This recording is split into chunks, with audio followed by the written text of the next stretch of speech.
Petit a, réduction de la liqueur de Fehling par le glucose. On demande de donner d'abord la réaction. Dans ce cas, on prend le glucose, CH2OH, liaison CHOH4, liaison CHO, plus la liqueur de Fehling, CiOH2, 2COH2.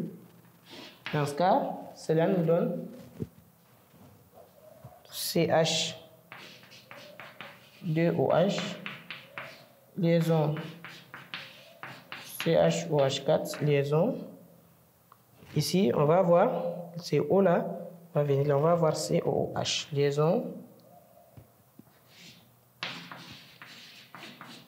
COH plus Cu2O plus H2O. Ok, voilà la réaction du glucose, la réduction du glucose par la liqueur de Fehling. Déduisons la masse du glucose. Dans ce cas, on a ici le nombre de moles de glucose sur 1 est égal au nombre de moles du Ci2O sur 1.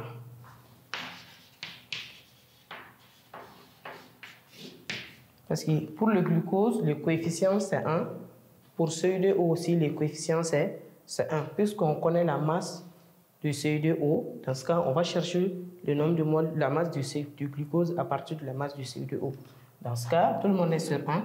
Alors, sachant que le nombre de moles, c'est la masse sur la masse molaire, la masse du glu sur la masse molaire du glu aussi est égale à la masse du Ci2O sur la masse molaire du Ci2O. Dans ce cas, ici, si on tire la masse du glucose, ça serait égal à grand M de glu fois petit m de Ci2O sur grand M de Ci2O.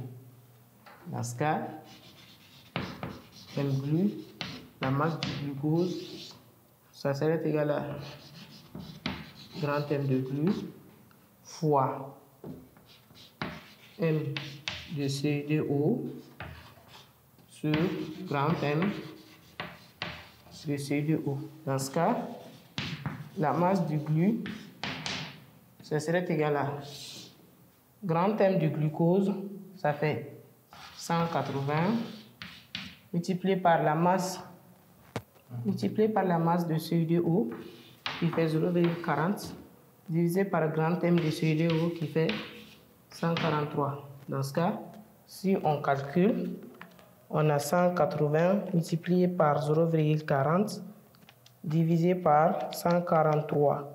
Dans ce cas, ça nous fait 0,50 ou bien 0,5 si on veut. Dans ce cas, ça fait M de glu, c'est égal à 0,5 grammes. Maintenant, un petit b, on a dit, est-ce que la personne souffre de diabète? Maintenant, pour savoir si la personne souffre de diabète, dans ce cas, on a dit qu'on a prélevé 100 cm3 du sang. Et dans les 100 cm3, on a obtenu 0,5 g de glucose. 100 cm3 nous a donné 0,5 g du truc. Dans ce cas, sachant que ici, pour 1 litre, on va avoir combien? Maintenant, 1 litre correspond à 1000 cm3. Dans ce cas, 1 litre correspond à 1000 cm3. Dans ce cas, cela va nous donner X grammes. Ce qui implique que X grammes serait égal à 1000 fois 0,5 divisé par 100. 1000 fois 0,5 divisé par 100. Dans ce cas, on va avoir 1000 fois 0,5 divisé par 100. Ça nous fait... Pardon, 1000 fois 0,5 divisé par 100, ça fait 5. Ça fait 5. Dans ce cas, X, ça serait égal à 5 grammes par litre. OK? Alors que le taux normal, c'est 1 gramme par litre. Alors, la personne souffre déjà de diabète. Ici, ça, c'est supérieur à 1 gramme par litre. Alors, la personne souffre déjà de diabète.